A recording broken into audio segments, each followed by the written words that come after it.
Bengali honours fifth same C11 আমাদের আজকের আলোচ্য বিষয় কবি সুভাষ মুখোপাধ্যায়ের পদাতিক কবিতাটি।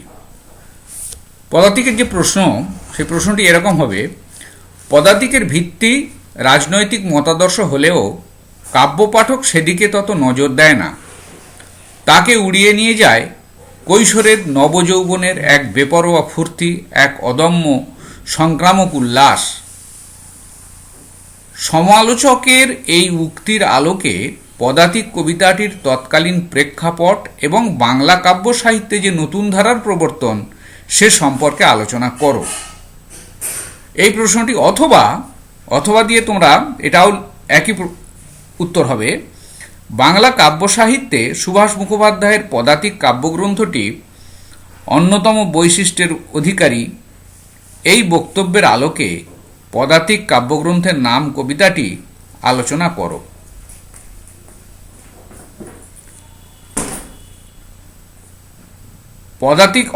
পদাতিক কবিতাটির কাব্য সৌন্দর্য বিশ্লেষণ করো। এর উত্তর হলো, আলোচনা করছি, শোনো। সুভাষ মুখোপাধ্যায়ের পদাতিক এর প্রকাশকাল হলো 1940 সাল। যখন প্রকাশ হয়েছিল তখন সঙ্গত কারণেই সাড়া পড়েছিল। সাড়া পড়ার একটা কারণ ছিল ঐতিহাসিক, কারুরীতিগত।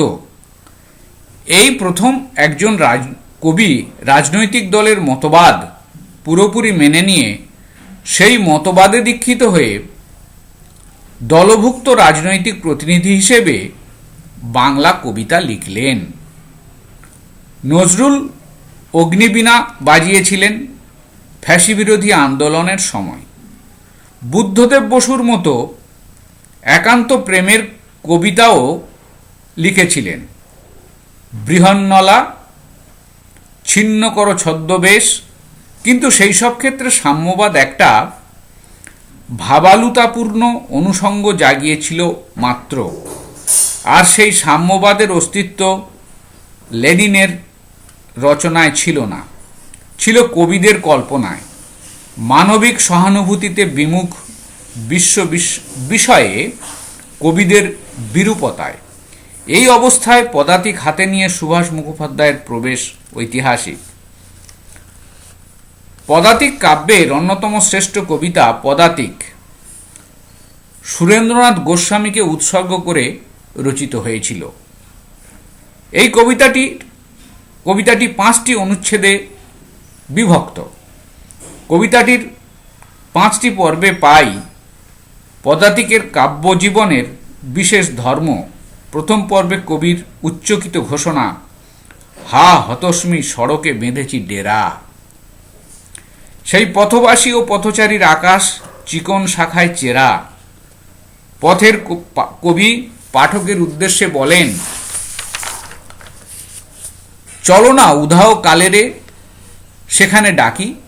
সময় থেমে থাকে না, কোনো উত্তর থাকে না। যখন পদাতিক জিজ্ঞাসা করেন, হরিণ সময় লাগাম বাঁধতে পারো? মহাকালের ধর্ম তার নিজের নিয়মে চলা। প্রকৃতির ধর্ম মানুষের অন্তঃপ্রকৃতিকে নাড়া দেওয়া। তাই মরীচিকা থাকলে বালুচরের অস্তিত্ব অস্বীকার করলে প্রকৃতির বিরুদ্ধ বিষয় হয়ে দাঁড়াবে। লাল মেঘ আর গুহার অস্তিত্ব নিখিলেই থাকবে।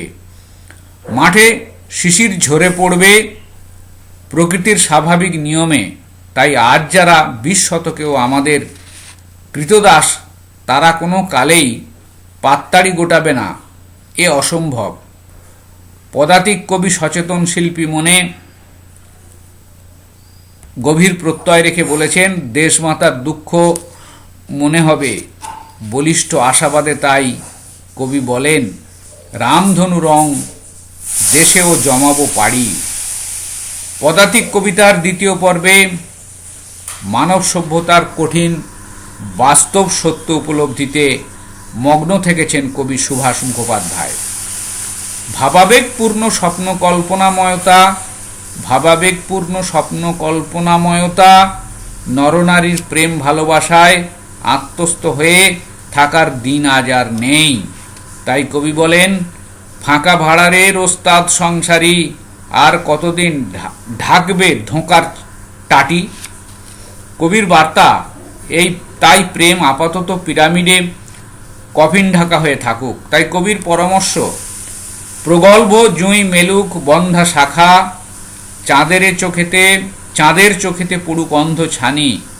মানুষ এখন প্রত্যহ বিনিদ্র রাত্রে উপবাসী, সেই উপবাসীর হৃদয়ে হাঙর যক্ষাই ঠোকরাবে।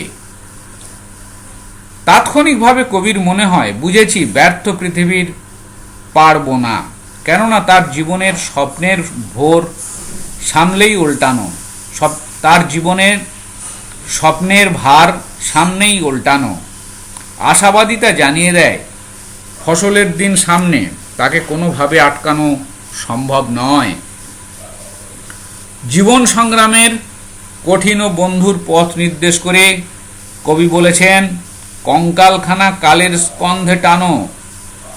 সময়ের ধর্মে খেটে খাওয়া সাধারণ মানুষ কঙ্কালসার হয়েও অসম্ভব প্রাণশক্তি নিয়ে পুনরায় উদ্ধার করবে সময়ের চলমান ধারা। সামনেই সফলতা আসবে, মানুষ আবার সময়ের রূপান্তরে সভ্যতাকে ধরে রাখবে। অর্থাৎ এই খেটে খাওয়া মানুষই সময়ের হাত ধরেই এগিয়ে যাবে এবং পরিস্থিতিকে পরিবর্তিত করে দেবে। পদাতিক কবিতার তৃতীয় স্তবকে খুব ছোট পরিসরে কাম, প্রেম, বৈরাগ্য ও সংগ্রামের চেতনা প্রকাশ করেছেন কবি। মানুষ তার আদিম প্রকৃতি ও যৌন তাড়না দ্বারা অনেক সময় পীড়িত হয়। সেই কাম ভাবনায় শ্রীমতীর সঙ্গে প্রত্যক্ষ উক্তিতে কবি বর্ণনাধর্মী ঢঙে প্রকাশ করে বলেন, শ্রীমতী, আমার অরণ্য স্বাদ মেটে এখানেই, লেকে সন্ধ্যায় গোচারণ ঘাসে। প্রেম, কাম, স্বপ্ন মানুষের স্বাভাবিক প্রবৃত্তিজাত ক্রিয়া। জৈবিক তাড়নায় ব্যর্থ প্রেমিক অনেক সময় নানা ঘাত প্রতিঘাতের ঝড় ঝঞ্ঝার সম্মুখীন হয়। তখন সংসার ও জগৎ সম্পর্কে তার বিরাগ আসে। কবির কাছে এই বৈরাগ্য কাম্য নয়, তিনি তা চান না। তাও ওং তৎসৎ ইত্যাদি প্রলাপ বলে মনে হয়। এই কারণে সংসার ত্যাগ অর্থহীন বলে মনে হয় কবির কাছে। বরং কবি গভীর প্রত্যয় ও দৃঢ় মনোবল নিয়ে ঘোষণা করলেন, লাল এসে কাঁপে গ্লেশিয়ার দিন, পেশোয়ারিদের করকমলেই ভবলীলা শেষ। পেশোয়ারিদের করকমলেই ভবলীলা শেষ। পদাতিক কবিতার চতুর্থ স্তবকের শুরুতে তিনি ডাস্টবিন শব্দের অনুবর্তী নির্জন রাত্রের পূর্বে আগ্নেয় শব্দটি যোগ করে বিশেষ তাৎপর্য সৃষ্টি করেছেন। এখানে আমরা বহুত্ববোধক পুরুষের পূর্বে নিষিদ্ধ শব্দটিও সমান তাৎপর্যপূর্ণ বলে মনে হয় আমাদের কাছে। এখানে আমরা শব্দটি বহুত্ববোধক, পুরুষের পূর্বে নিষিদ্ধ শব্দটিও সমান তাৎপর্যপূর্ণ বলে মনে হয়। ভোগবাদী বণিক সমাজ, পুঁজিবাদী শোষক ও শাসক শ্রেণী নারীকে করে তুলেছে পণ্য। কবির সচেতন শিল্পী মনে ও দৃষ্টিতে এই বিষয়টি এড়িয়ে যায়নি। তাই সচেতন কবি লেখেন, দেখেছি বৈষ্ণব বোন অকৃপণ হাত দেয় পণ্য যুবতীকে। অবশ্য নেপথ্যে চলে নিরামিষ নাচ আর গান। সামাজিক অবক্ষয়, ভোগ লালসা, যৌনতা সারা বিশ্বের যুবশক্তিকে দুর্বল করে তোলে। সেই আশঙ্কায় মানবীর স্বপ্ন বিলাস, কল্পনাময় রোমান্টিক চেতনা কবির অভীষ্ট ছিল না। ভোগবাদী পুঁজিবাদী শক্তি আমাদের শ্রমের সফল ভোগ করে ফুলে ফেপে নিজেদের আয়তন বাড়ায়। তারা যেন আজ সুপুষ্ট ঈশ্বর হয়ে দাঁড়িয়েছে। অথচ যুবশক্তিকে ফুর্তির নেশায় বুঁদ হয়ে থাকতে দেখে কবির মনে বিস্ময় জাগে। কবি সেই যুবশক্তির অপচয় সম্পর্কে বলেন, মৌমাছির মতো বসে কতিপয় নক্ষত্র নাগর নিশাচর ফুর্তির চূড়ায়। প্রতিদ্বন্দ্বী সব্যসাচী ডবল ডেকারে চাক্ষুষ আমার দেখা, ফাল্গুনী কবিরা অর্ধেক চাঁদের মতো কি করুণ চ্যাপ্টা হয়ে গেছে।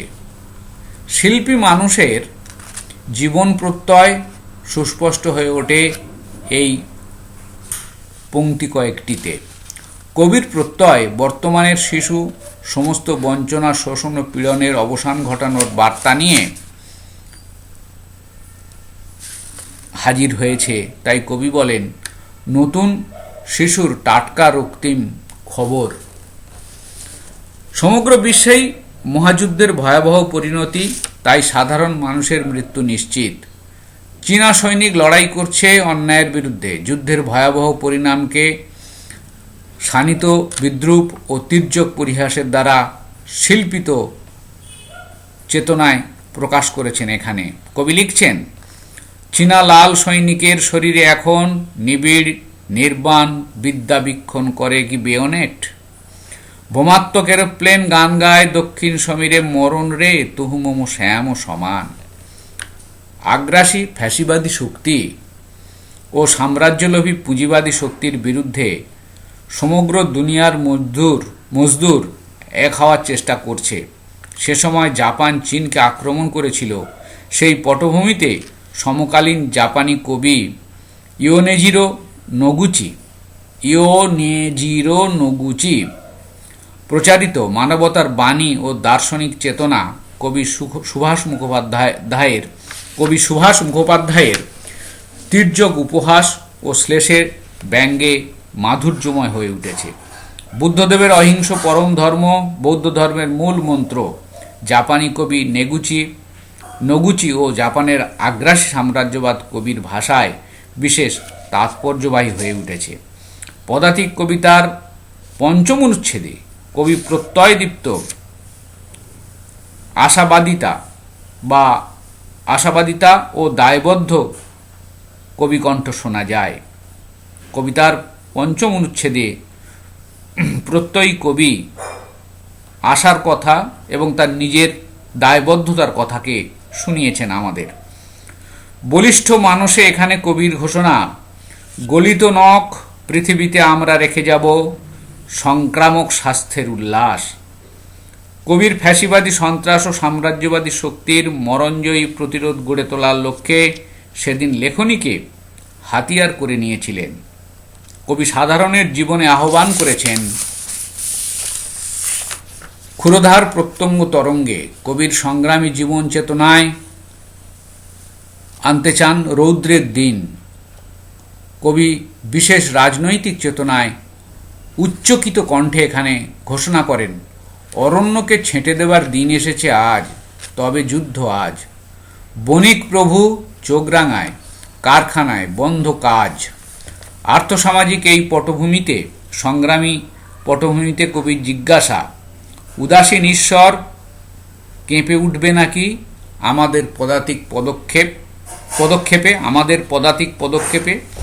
এই বলিষ্ঠ জীবন প্রত্যয় ও রাজনৈতিক জীবন দর্শন থেকে বাংলা কবিতা পেল একটা নতুন তির্যক ভঙ্গি। নতুন এই ভাব, ভাষা, সুর, লয় ও বলিষ্ঠ প্রকাশ ভঙ্গিমা পদাতিক হয়ে ওঠে একটি অভিনব কাব্যধারার সৃষ্টি।